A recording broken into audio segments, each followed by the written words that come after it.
৫:৫ বাজে আজান হইল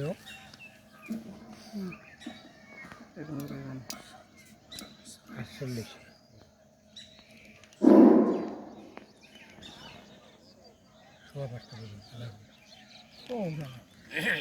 আসসালামু আলাইকুম ওয়া রাহমাতুল্লাহি ওয়া বারাকাতুহু। আলহামদুলিল্লাহ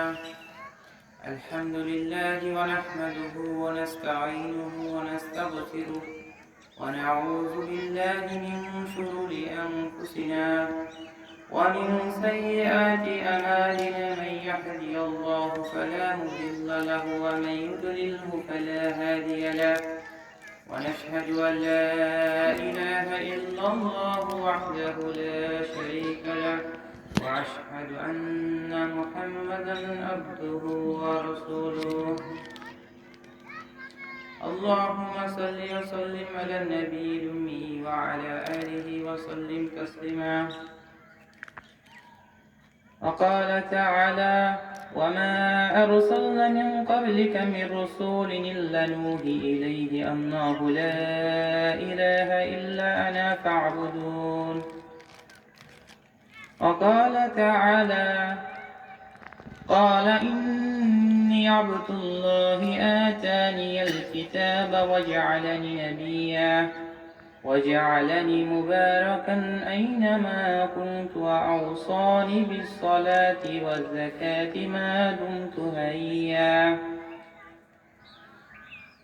عن أبي هريرة رضي الله تعالى عنه قال: قال رسول الله صلى الله عليه وسلم: جددوا إيمانكم. قيل: يا رسول الله كيف نجدد إيماننا؟ قال: أكثر من قول لا إله إلا الله أو كما كان النبي صلى الله عليه وسلم. عن عمرو رضي الله تعالى عنه قال: قال رسول الله صلى الله عليه وسلم: بلغوا عني ولو آية أو كما كان النبي صلى الله عليه وسلم. الحمد لله ثم الحمد لله.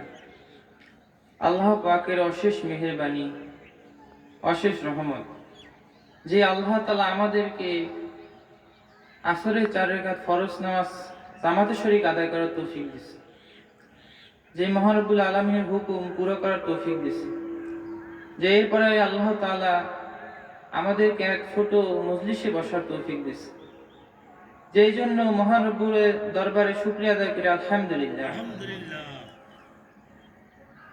আজকে এই মজমা আল্লাহ তাআলা বড় রহমত যে আল্লাহ তাআলা আমাদেরকে এই মজমার ব্যবস্থা করে দিয়েছে, এই জন্য মহান রব্বুল দরবারে শুকরিয়া আদায় করি আলহামদুলিল্লাহ। যে অনেক হাদিসে আছে যে যখন কোনো মজলিসে আল্লাহ তাআলা বড়াই বরত্বের কথা বলা হয় তখন ফেরেশতারা এই মজলিসকে ঘিরে রাখে।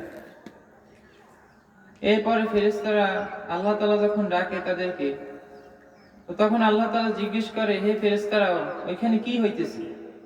বলে, হে আল্লাহ, দুনিয়ার কিছু বান্দারা আপনার প্রশংসা করতেছে, আপনার জান্নাত জাহান্নামের কথা হইতেছে, আলোচনা হইতেছে।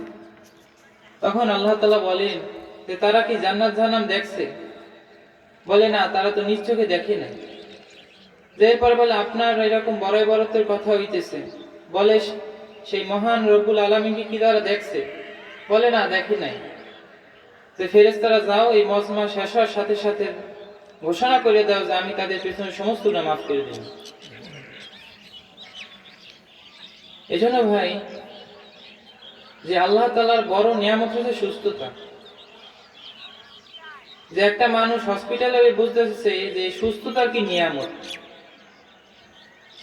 যে একজন হসপিটালের রোগীকে যদি বলা হয় যে আপনি অসুস্থ অবস্থায় কি চান, তারে যদি বলা হয় যে আপনাকে খুব দামি দামি জিনিস দেওয়া হইবে, আপনাকে বড় বড় স্বর্ণের বার দেওয়া হইবে, যেরকম হীরা দেওয়া হইবে, সে কি এগুলো নিতে চাইবে? কখনোই চাইবে না, কারণ সে তো অসুস্থ।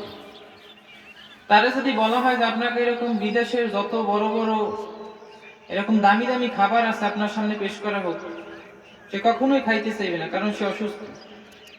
তারে যদি বলা হয় যে আমার কাছে সুস্থতা আছে, আমি আপনাদের দিতে পারি, তা কখনোই সম্ভব না যদি আল্লাহ তাআলা না চান। এই জন্য সুস্থতা হলো সবচেয়ে আল্লাহ তাআলা বড় নিয়ামত। হযরত সুলাইমান আলাইহিস সালামের জামানায় সুলাইমান আলাইহিস সালাম আল্লাহ তাআলাকে বলছিল, হে আল্লাহ, আমি আপনার সমস্ত মাখলুককে একদিনের জন্য মেহমানদারি করাইতেছি। তখন আল্লাহ তাআলা বলছেন, হে সুলাইমান, এই কখনো সম্ভব না। বলছে, না আল্লাহ, আমি একটাবার আপনার সমস্ত মাখলুককে একবার মেহমানদারি করেছি। বলছে, ঠিক আছে, তুমি চেষ্টা করে দেখতে পারো, কিন্তু এই কখনো সম্ভব না। সুলাইমান আলাইহিস সালাম তার সমস্ত জিনদেরকে সমুদ্রের পাশে 40 কিলোমিটার এরকম যাবত দূরে খাবারের আয়োজন করছে। যে এরপরে তার খাবার আয়োজন করার সাথে সাথে সমুদ্র থেকে এক তিমি মাছ কুলে উঠে গেছে। তিমি মাছ সুলাইমান আলাইহিস সালামকে বলতেছে, হে সুলাইমান, আমার খাবার দাও, খুব ক্ষুধা লাগছে। তখন সুলাইমান আলাইহিস সালাম জিনদেরকে আদেশ দিলেন, যাও সমস্ত খাবার তার মুখে দাও। যে এরকম ভাবে ওই সমস্ত খাবার তিমির পেটে চলে গেছে, কিন্তু তার ক্ষুধা শেষ হয়নি। তখন সুলাইমান আলাইহিস সালাম বুঝতে পারছেন যে না, আমার দ্বারা কখনোই সম্ভব না। সাথে সাথে আল্লাহ তাআলা সিজদা করে আল্লাহ তাআলাকে শুকরিয়া আদায় করছে, আল্লাহ, আমি ভুল করে ফেলাইছি, যে রিজিক দাতা তো একমাত্র আপনি। এই জন্য ভাই, সমস্ত রিজিকের মালিক কে? একমাত্র আল্লাহ তাআলা। যে আজকে আমার হায়াত দিয়ে কে বাঁচাই রাখছে? আল্লাহ তাআলাই বাঁচাই রাখছে। যে ইজ্জতের মালিক একমাত্র আল্লাহ তাআলা। সমস্ত দুনিয়ার মানুষ যদি আমার বেইজ্জত করতে চায়, আর আল্লাহ তাআলা যদি আমার ইজ্জত দিতে চায়, তো কোনো মানুষের ক্ষমতা নেই আমার বেইজ্জত করবে। এই জন্য দুনিয়ার বুকে যা কিছু হয় সমস্ত কিছু একমাত্র আল্লাহ তাআলার নির্দেশেই ঘটে, আল্লাহ তাআলার হুকুমেই চলে। আজকে দেখতেছি যে মেঘ বৃষ্টি দেয়, আসলে কি মেঘের কোনো ক্ষমতা আছে? যে বৃষ্টি দেয় কার হুকুমে আসছে? আল্লাহ তাআলার হুকুমে বৃষ্টি আসে। আজকে দেখতেছি মহিলারা গর্ভবতী হয়, তারা বাচ্চা পোষণ করে। মহিলাদের তো কোনো ক্ষমতাই নেই, কার হুকুমে এগুলো হইতেছে? আল্লাহ তাআলার হুকুমে হইতেছে। আজকে আমরা কালেমা পাইছি, দামি কালেমা পাইছি, লা ইলাহা ইল্লাল্লাহ মুহাম্মাদুর রাসূলুল্লাহ। প্রত্যেক জামানায় এই কালেমা ছিল। আদম আলাইহিস সালামের কালেমা ছিল লা ইলাহা ইল্লাল্লাহ আদম সফিউল্লাহ। এরকম এক এক ধারায় কালেমা ঠিকই ছিল, কিন্তু নবীদের নাম ভিন্ন ছিল। লা ইলাহা ইল্লাল্লাহ ইব্রাহিম খলিলুল্লাহ, লা ইলাহা ইল্লাল্লাহ মুসা কালিমুল্লাহ, লা ইলাহা ইল্লাল্লাহ ঈসা রুহুলুল্লাহ, লা ইলাহা ইল্লাল্লাহ মুহাম্মাদুর রাসূলুল্লাহ। যে এই কালেমা আমরা সবাই মোটামুটি পড়তে জানি, কিন্তু এই কালেমার ব্যাখ্যা আমরা কতটুকু জানি? এই কালেমার এত পাওয়ার, এত দাম, বলা হয়েছে সমস্ত আসমান জমিনকে যদি এক পাল্লা রাখা হয়, আর এই কালেমাকে যদি এক পাল্লা রাখা হয়, তো কালেমার পাল্লাই ভারী হয়ে যাবে। কিয়ামতের মাঠে শেষ উম্মতের এক ব্যক্তিকে আল্লাহ তাআলা ডাকবেন, যে বলবেন, তুমি যে দুনিয়া বসে গুনাহ করছো, তুমি কি মানো? বলবে, হ্যাঁ, আমি অবশ্যই মানি। বলবে, ফেরেশতারা কি তোমার নামে যেরকম তোমার আমল নামায় কি একটা গুনাহ বেশি লেখছে? বলবে, না, লেখে নাই। তারা তোমার উপর কোনো জুলুম করছে? বলবে, না, করেনি। সমস্ত কিছু সে মানিয়ে নেবে। তখন আল্লাহ তাআলা বলবেন যে আজকে তোমার একটা নেকি আমার কাছে আছে। তখন আল্লাহ তাআলা একটা কালেমার একটা কাগজ, ছোট কাগজ বের করে দেবে, যাও এটা নিয়ে আমলনামাটা পাল্লায় দাও। তখন ওই ব্যক্তি বলবে যে, হে আল্লাহ, আমার এত গুনাহে ভরপুর, আমার 99টা দপ্তর গুনাহের, যে এই সাধারণ কাগজটা আমার কি কাজে আসবে? যখন ওই ব্যক্তি এই কালেমার কাগজটা পাল্লায় রাখবে, দেখবে যে কালেমার পাল্লায় ভারী হয়ে যায়, যে এই কারণে আল্লাহ তাআলা তারে মাফ করে দেবে। এই জন্য ভাই, এই কালেমার খুব দাম। যে জিনিসের সাথে, যে দামি জিনিসের সাথে যে জিনিস লাগে, সেই জিনিস কি হয়ে যায়? দামি হয়ে যায়। একই কোম্পানির টাইলস যদি বাথরুমে লাগানো হয়, তো ওইটা মানুষ কি জোতা পায়ে দিয়ে ওঠে না? আবার ওই একই কোম্পানির টাইলস যদি মসজিদে লাগানো হয়, যে এক ব্যক্তি সাহস করে না মসজিদে জোতা নিয়ে ওঠার, কারণ কি ওইটা পবিত্র জায়গা। এই জন্য দামি জিনিসের সাথে যে জিনিস লাগে, সেই জিনিস দামি হয়ে যায়। যে একটা কোরআন শরীফের সাথে যদি একটা কাঠের রেহাল বানাই রাখা হয়, তো ওই রেহালটা পাওয়া লাগলে মানুষ সালাম করে কিনা? আবার ওই কাঠটার উপরে মেহনত করে যদি বিভিন্ন ফার্নিচার বানানো হয়, ওটারে মানুষ পায়ে লাগলে কোনো কিছু মনে করে না। এই জন্য ভাই আজকে আমরা কালেমা পড়ি ঠিক, কিন্তু কালেমার ব্যাখ্যা কতজনে জানি? কালেমারও ব্যাখ্যা আছে। কি ব্যাখ্যা? মাকলুকের যে মাকলুক থেকে কিছুই হয় না, যে একমাত্র আল্লাহ তাআলার কাছ থেকেই সবকিছু হয়। যে এরকম মাকলুক ওয়ালা দিলকে আল্লাহমুখী করা, যে মাকলুক কিছুই পারে না। আজকে আমি ব্যবসা করতেছি, চাকরি করতেছি, এর দ্বারা কিছু হয় না, একমাত্র আল্লাহ তাআলাই সব করে। যে এই ব্যক্তিই পারে আমার জীবনটা ধন্য করে দিতে, এই ব্যক্তিই পারে আমার ধনী বানাই দিতে, যে এই ব্যক্তিই পারে সবকিছু করতে, এই একই না করা। যে মাকলুকের কোনো ক্ষমতা নেই, আল্লাহ তাআলা মাকলুকের কোনো ক্ষমতাই নেই, সবকিছু আল্লাহ তাআলার হুকুমই হইতেছে। এরপরে প্রয়োজনমুখী দিলকে আমলমুখী করা। মানুষের যার যে সময় যা প্রয়োজন হয় আমি আল্লাহর কাছ থেকে চাই, কিন্তু বর্তমান জামানা কি দেখা যাইতেছে? যে আমার 2000 টাকার দরকার আছে, আমি আগে কার কাছে যাই? আগে মানুষের কাছে যাই হাত পাতে, ভাই আমি 2000 টাকায় ঠেকছি, আমার 2000 টাকা দেন। যে ওই সময় আমার কি করা উচিত? আগে আল্লাহ তাআলা সেজদায় পড়ে আল্লাহর কাছ থেকে চাই নেওয়া উচিত। সমস্ত সমস্যায় পড়লি সাহাবা আজমানগণ নামাজের দ্বারা সবকিছু ফায়দা হাসিল করছে, যে আল্লাহ তাআলার কাছ থেকে সমস্ত কিছু আল্লাহ চাইয়ে নিছে, আর আল্লাহ তাআলা কবুলও করছে। যে আজকে আমরা কেন পাই না? যে আমরা আগে মানুষের কাছে যাই, যে এরপরে আল্লাহ তাআলার কাছে চাই। তো আমাকে চাইতে হইবে আগে আল্লাহ তাআলার কাছে। দেওয়ার মালিক কে? আল্লাহ তাআলা।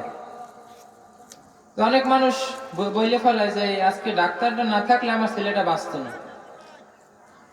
এই ডাক্তারের কি ক্ষমতা আছে? চাইছে তো আল্লাহ তাআলা, তাই জন্য বাচ্চাটা বাইসে রয়েছে। মানুষ বলে ছেলেটা যদি আর একটু রাস্তার পাশ থেকে যাইতো, মনে হয় ছেলেটা বাইসে যাইতো। আল্লাহ তাআলার হুকুম আসছে দেখে ছেলেটা দুনিয়া থেকে বিদায় নিয়েছে। এই জন্য ভাই, দিন হলো আল্লাহ তাআলার কাছে সব থেকে প্রিয়, সব থেকে দামি। যে এই দিনের জন্য আল্লাহ তাআলা যুগে যুগে অসংখ্য নবী রাসূলকে প্রেরণ করছে। যেরকম কোন রেওয়াতে আছে 1,24,000, কোন রেওয়াতে আছে 2,24,000। যে সমস্ত নবীরা দুনিয়াতে আসছে এই কালেমার মেহনত নিয়ে। কালেমার মেহনত কি?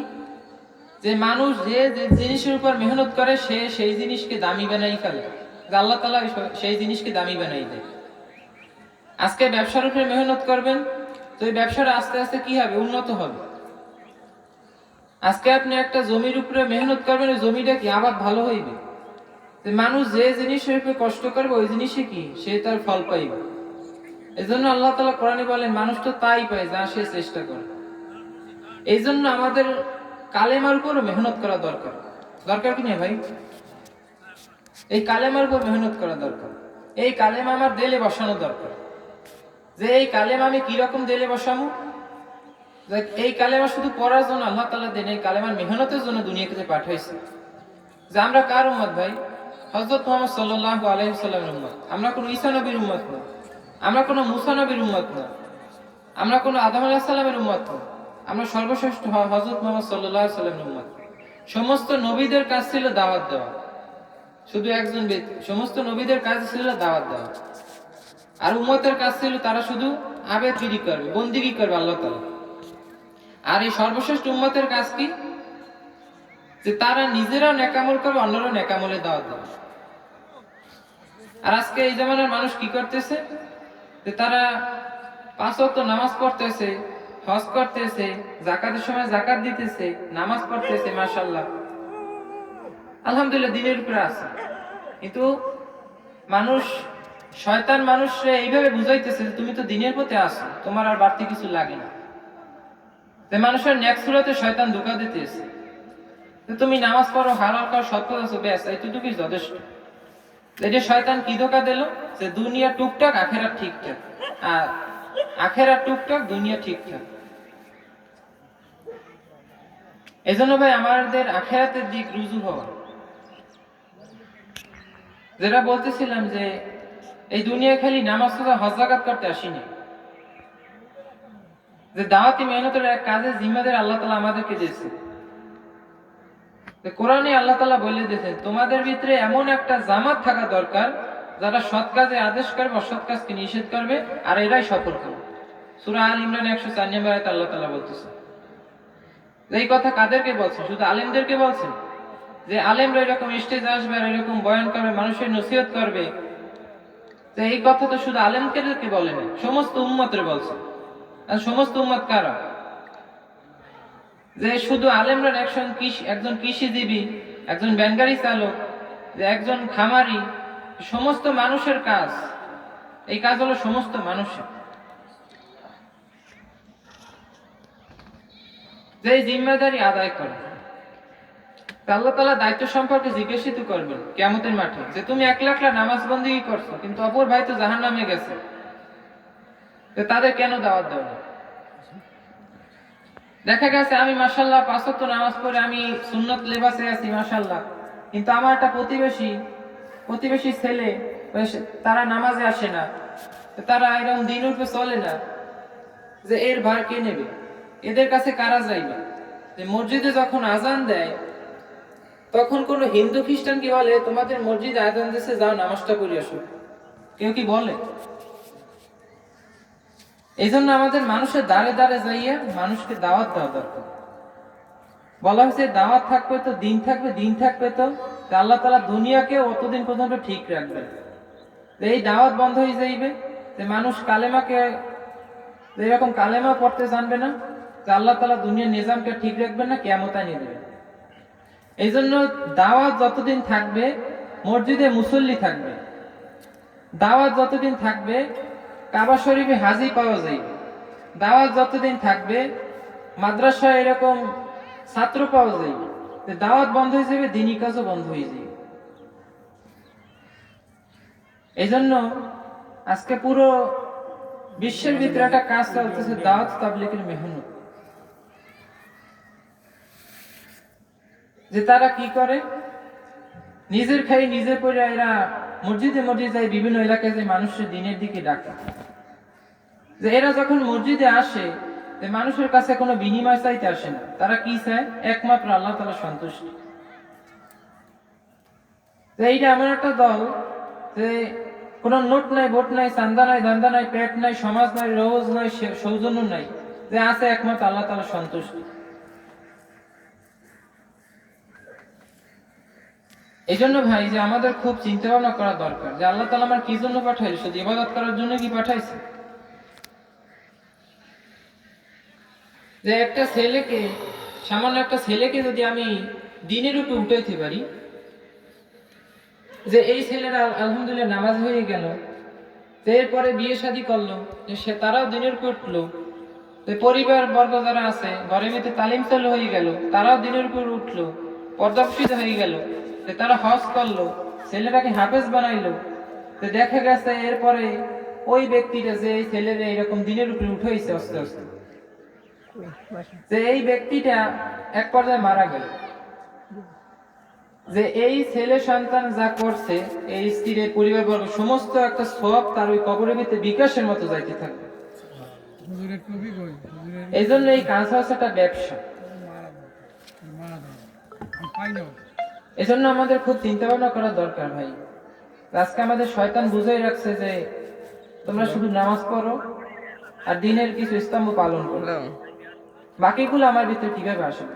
আসতেছি কোথায়? আমার তাক লাগছে তো ঠিক নেই, আমার তো মুআমালাত মুআশারা তাক লাগে লেনদেন, এগুলো তো আমার ঠিক নেই। আসো, তোমরা চলে আসো। এইগুলো আসবে কিসের দ্বারা? এই জন্য আমার আল্লাহর রাস্তায় বের হইতে হইবে। চলে আসো। মিষ্টির স্বাদ যদি আমি সারাদিনও বলি, মিষ্টির স্বাদ ওই মানুষটা পাইবে না যতক্ষণ মুখে না দেবে। এজন্য ভাই আল্লাহর রাস্তায় বের হওয়া দরকার। কিয়ামতের মাঠে মানুষ হাহাকার করতে থাকবে, জান্নাতীরা জান্নাতে যখন দলে দলে চলে যাইবে, তখন জাহান্নামীরা এরকম আল্লাহ তাআলার কাছে খুব আবদার করবে, আল্লাহ আমাদেরকে মাফ করে।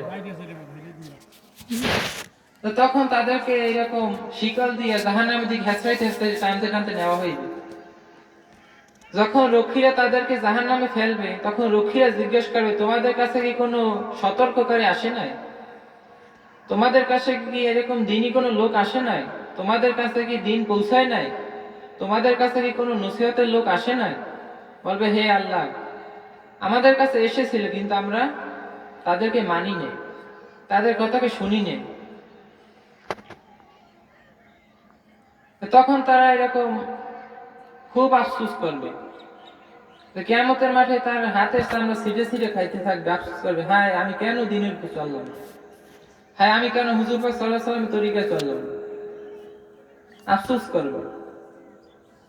এই জন্য ভাই আমাদের এক সাহাবীরা জিন্দেগি আমার জীবনে আনা দরকার আছে কিনা। সাহাবীরা কিরকম ছিল, সাহাবীদের জিন্দেগিটা কিরকম ছিল, আমরা কতজনে জানি সাহাবীদের জিন্দেগি। সাহাবীরা আল্লাহর রাস্তায় বের হয়েছে। আজকে সাহাবীরা কোন জায়গায় ছিল? Mecca Medina. কোথায় ছিল ভাই? মক্কা মদিনায় ছিল। তাদের কবর জর্ডানে আরো বিভিন্ন রাষ্ট্রে কেন পাওয়া যায়? হিজরতের কারণে পাওয়া যায়। যে এরকম নূহ আলাইহিস সালামের প্রমাণ কি? যে তিনি দ্বীনি কাজ করছে, দাওয়াতি কাজ করছে, যে শেষ উম্মত। কারণ কোরআনের ভিতরে আল্লাহ তাআলা বলে দিয়েছেন সরাসরি, এই জন্য কিয়ামতের মাঠে আমরা সাক্ষী দিব যে নূহ আলাইহিস সালাম অবশ্যই তার কওমে দাওয়াত দিয়েছেন। আমাদের হযরত মুহাম্মদ সাল্লাল্লাহু আলাইহি সাল্লামের প্রমাণ কি? যে তিনি দাওয়াতি কাজকে সম্পূর্ণ করছেন।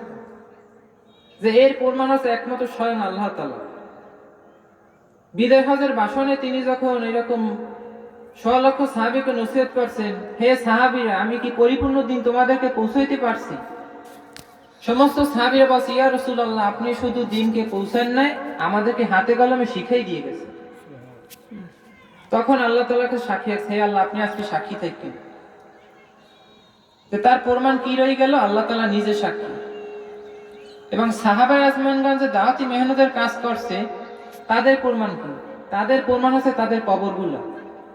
তারা যে মক্কা মদিনা থেকেও নামাজ পড়তে পারত, যে এক রাকাত নামাজ পড়লে যেখানে 1 লাখ নামাজ পড়ার সওয়াব, যে কত সওয়াব 1 রাকাত নামাজ পড়লে, সেই জায়গা ছেড়ে দুনিয়ার কোনায় কোনায় যাইয়ে তারা দিনকে ছড়াইছেন, দিনকে তারা পৌঁছাইছেন। তাদের প্রমাণ হচ্ছে তাদের কবর। কিয়ামতের মাঠে এই কবর কি আল্লাহ তাআলা তাদের প্রমাণ বানাইলেন। সাহাবীরা বলবেন যে আমাদের কবর হচ্ছে আজকে আমরা যে দাওয়াতি কাজ করছি এর প্রমাণ। আরে শেষ উম্মতের প্রমাণ কি? যে আমরা যে দাওয়াতি কাজের মেহনত করছি এর প্রমাণ কি? আল্লাহ তাআলা তো অবশ্যই প্রমাণ রাখবেন। যে প্রমাণ কি? আমরা যে জিম্মাদারি আদায় করছি এর প্রমাণ হচ্ছে যে হিজরত। আমরা যে এক এলাকা থেকে আরেক এলাকায় যাই, এটারই কি বলে? হিজরত। সেই হিজরত ওই সময় হবে আমার প্রমাণ যে আমি দাওয়াত মেহনতের কাজকে করছি। এই জন্য দাওয়াতি কাজ করার লাভ কি ভাই? সমস্ত জিনিসের তো লাভ আছে। আমি পড়াশোনা করতেছি কি জন্য? এক সময় ডাক্তার হব, ইঞ্জিনিয়ার হব, মা বাবার স্বপ্ন পূরণ করব। আমি ব্যবসা করতেছি কি জন্য? আমি সামনে আরো একটা ভালো ব্যবসা দেব, আমি একটু লাভবান হব, উন্নতির পথে চলবো। আমি চাকরি করতেছি কি জন্য? একটা ভালো ফ্ল্যাট বানাবো, এরকম নিজে একটা ভালো একটা পর্যায়ে উঠবো। প্রত্যেকটা মানুষের একটা লক্ষ্য আছে। আর আমি এই দাওয়াতি মেহনতের কাজকর্ম আল্লাহ তাআলা আমার লাভ অবশ্যই সামনে রাখছে। যে লাভ কি? দাওয়াত ও তাবলীগের মেহনতের কাজ করলে কি হইবে? যে কিয়ামতের মাঠে সমস্ত নবীদের সাথে আমার সিট থাকবে একটা। তখন নবীরা ঈর্ষা করবে যে এরা তো কোনো নবী না, যে সমস্ত নবীদের সাথে এই লোকগুলা সিট কেন দেওয়া হয়েছে? তখন আল্লাহ তাআলা স্বয়ং আল্লাহ তাআলা নিজে বলবেন, এরা কোনো নবী না, ঠিক আছে, কিন্তু এরা নবীওয়ালা কাজ করছে দেখে আজকে তাদের হাসর-নাসর হইবে নবীদের সঙ্গে। কত বড় মর্যাদা দেওয়া হবে উম্মতকে যদি এই দাওয়াত ও তাবলীগের মেহনতের কাজ করা হয়। এই জন্য ভাই প্রত্যেকটা মানুষের জন্য দাওয়াত জরুরি। কি জন্য দাওয়াত জরুরি? বলা হয় আমি যখন মানুষের ময়দানে আল্লাহ তাআলার রুবুবিয়তের কথা, বড়াইবতের কথা বলবো, তো আমার ভিতরে আগে ঈমান পয়দা হইবে। কিভাবে হইবে? দেখবেন একটা বলকে যখন দেওয়ালে ছোড়া হয়, ওই বলটা কি দেওয়াল ফাঁড়ে ওই পাশে যায় না আমার দিকে ঘুরে ফিরে আসে? আমার দিকে ঘুরে ফিরে আসে। তো আমি যখন মানুষের ময়দানে আল্লাহ তাআলার কথা বলবো, তো ওই কথাটা আমার দিলে আগেই বসবে। যদি আমি জবান দিয়ে একবার বলি যে আল্লাহ তাআলা আমারে খাওয়াইতেছে, আপনারে পালতেছে, আল্লাহ তাআলা আমাদের উভয়কে সুস্থ রাখছেন, তো অবশ্যই আমার দিলে একবার না একবার সাক্ষী দেবে। মুখে বলার নাম ঈমান না। আজকে আমরা সবাই তো ঈমানদার দাবি করি। হ্যাঁ, মোটামুটি আমাদের ভিতরে কম বেশি সবাই ঈমান আছে, যে কেমন ঈমান আছে, যে বলা হয়েছে কেউ যদি যাররা পরিমাণ ঈমান নিয়ে দুনিয়া থেকে যাইতে পারে তার আল্লাহ তাআলা 10 দুনিয়ার সমান একটা জান্নাত দান করে। হাদিসটা তো খুব ভালো লাগে, কিন্তু সাজা ভোগ করে তারপরে জান্নাতে যাওয়া লাগবে। দুনিয়া যতটুকু ফল কর্ম, দুনিয়া যতটুকু কাজ করে ফল ভোগ করে আমার এই করে জান্নাতে নেবে, এত সোজা না। এই জন্য ভাই যে আমার ফিকির করা দরকার যে আমার এক লম্বা সময় জিন্দিগি, এক আখেরাত আমার সামনে আছে। যে এই জিন্দিগি তো কোনো জিন্দিগি না, 60-70 বছরের জিন্দিগি। এই 60-70 জিন্দিগির ভিতরে মানুষ কত স্বপ্ন দেখে। 5 তলা একটা বিল্ডিং বানাই রাখছে, আবার উপরে রড খাড়া করে রাখছে যে আবার 6 তলাও করবো। একজন ব্যক্তি সেনাবাহিনী ছিল, সেই রকম ছেলে মেলে ফেল আউট করে দিয়েছে, এখন সে নাতি পুতুরি ফেল আউট করে দেবে, বেশ ভালো। তাদের নাতিদেরকেও একটা একটা করে ফেল আউট দিয়ে দিয়েছে, এরপর চিন্তা করতেছে পুতুরেও একটা ফেল আউট করে দেবে। মানুষ কত আশা নিয়ে দুনিয়া বাঁচিয়ে আছে, কিন্তু মানুষের জিন্দিগি কত রূপ, এটা অল্প সময়ের জিন্দিগি, যে এক একজন করে দুনিয়া থেকে বিদায় নিতে আছে। হ্যালো, ওয়ালাইকুম সালাম। আমাদেরও সময় আসতেছে, জি এই দুনিয়া থাকার জায়গা, এই দুনিয়া থেকে চলে যাইতেই হবে। আপনি কে বলছেন? এই জন্য কবরে সামানাত তৈরি করা দরকার। জি কবরের ভিতরে 3টা প্রশ্ন করবে, আমরা তো সবাই জানি, মান রব্বুকা, তোমার রব কে। এই দুনিয়াতে আল্লাহরই চিনলাম না, তা আমি কবরের ভিতরে কেমনে কোন আমার রব ছিল আল্লাহ। জি মান দিনুকা, তোমার দিন কি? ইসলাম। আমি যদি দিনের উপর নাই চলি, আমি যদি আল্লাহর হুকুমকে পুরা না করি, যে রসুলের তরিকায় অবলম্বন না করি, তা আমি কবরের ভিতরে কেমনে কমু যে আমার দিন ছিল ইসলাম। মান নবীকা, তোমার নবী কে? আমার নবী হযরত মুহাম্মদ সাল্লাল্লাহু আলাইহি সাল্লাম। যে এই উত্তর আমি কিভাবে দিব আমি যদি হুজুর পাক সাল্লাল্লাহু আলাইহি সাল্লামের জিন্দেগি আমার ভিতরে না আনি? সুন্নাত আমার ভিতরে পয়দা করা ভাই। যে বলা হয়েছে এরকম, বলা হয়েছে যে বুজুর্গ হইয়া সে আকাশে ওরে যায় নামাজে, বুজুর্গ হয়ে পানির উপরে এরকম হাঁটতেছে, কিন্তু তার ভিতরে সুন্নাত নেই, আসলে সে কোনো বুজুর্গই না। এজন্য সমস্ত আমলের মূল হইল সুন্নত। সুন্নত অনুযায়ী কোন আমল হলে সেই আমল আল্লাহ তাআলার কাছে কবুল হয় না। এই যে সুন্নত হচ্ছে সব কিছুর মূল। সুন্নত কি ভাই? যে আমি এই যে মজলিসে বসে আছি, আমি যদি বসাটা সুন্নত তরিকায় বসি, যে এই আমি এটা সুন্নতি কি করলাম, সুন্নত অনুসরণ করলাম, এটা সুন্নতকে জিন্দা করলাম। তাই এই সুন্নতটা মানলে কি হইলে যে 100 গলা কাটা শহীদের নেকি আমার আমল নামে আল্লাহ তাআলা দিয়ে দেবে। আমার জিন্দেগিটা সুন্নত তরিকায় সাজানো, আমি 24টা ঘন্টা কিভাবে কাটাবো, যে ঘুম থেকে শুরু করে আবার ঘুম যাওয়া পর্যন্ত প্রত্যেকটা ক্ষেত্রে আমি সুন্নত অনুসরণ করি। কোরআনের ভিতরে আসছে, যে হাদিসের ভিতরে আসছে, কেউ যদি তার রসুলকে মহব্বত করলো, সেজন্য আল্লাহ তাআলাকে মহব্বত করলো। আর সূরা হাশরে আল্লাহ তাআলা বলে দিয়েছেন 7 নম্বর আয়াতে, যে রসুল তোমাদের যা দেয় তা গ্রহণ করো, আর যা থেকে এরকম বাইসে থাকতে বলে তা থেকে দূরে থাকো। এজন্য আমাদের আইডল, আমাদের মডেল কে? মুহাম্মদ সাল্লাল্লাহু আলাইহি ওয়াসাল্লাম। আর তিনি কি করছেন? তার সিরাত পড়া, তাইলেই বোঝা যায় যে সে কিরকম ছিল। সংক্ষেপে বলি, সে কিরকম লোক ছিল, তার হিকমতটা কি ছিল। তিনি দাওয়াতি কাজে তায়েফের ময়দানে গেলেন, যেরকম তিনি তায়েফে দাওয়াত দিলেন, যে এক পর্যায়ে কিছু লোক বলতেছিল যে আসলে তুমি পাগল, তুমি কিসের দাওয়াত নিয়ে আসো, তোমার ধর্ম মিথ্যা। এরকম কিছু লোক বলতেছিল যে তুমি মিথ্যা বলতেছো। আর একজন লোক বলতেছিল তুমি যদি সত্য নবী হইতো আমার ক্ষতি আছে, আর যদি মিথ্যা নবী তবু আমার ক্ষতি আছে, তুমি এখান থেকে চলে যাও। আল্লাহ রসুল যখন তায়েফ থেকে চলে আসতে লাগলো, তো কিছু ছেলে পেলে তার পিছনে লালাই দিল, যে এক পর্যায়ে তারা হাসি তামাশা করতে করতে তার পিছনে এরকম পাথর ছুঁড়তে লাগলেন। দিনের জন্য কত কষ্ট কোরবানি করছেন আমাদের জন্য। দিনের বাড়ি কোথায় ভাই? Mecca Medina. এই দিন এই আজকে এরকম গোপালপুরে কিভাবে পৌঁছল, এই বাংলাদেশে কিভাবে আসলো? উড়ে উড়ে আসছে। যে এই কাজ সর্বপ্রথম হুজুর পাক সাল্লাল্লাহু আলাইহি ওয়াসাল্লাম নিজে দাওয়াত দিয়েছেন, যে এই নবীদের দরজা যখন বন্ধ হয়ে গেছে, এরপরে সাহাবায়ে আজমানগণ এই দাওয়াতি কাজকে পৌঁছাইছে বিভিন্ন জায়গায়।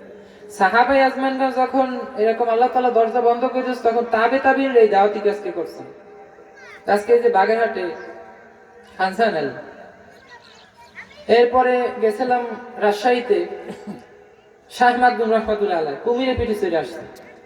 সিলেটে গেলাম, দেখলাম শাহজালাল মাজার, শাহাপরার মাজার, মাহবুবাগিয়া, যে এরা তো বাংলাদেশে এদের বাড়ি নেই, এরা কি জন্য ওই বাংলাদেশে আসছে? ব্যবসা করার জন্য, দিন ছড়াইতে আসছে, আল্লাহ তাআলার বাণী প্রচার করতে আসছে। এই জন্য ওই এক নকল মেহনত নিয়ে আমরা এই কাজকে করতেছি।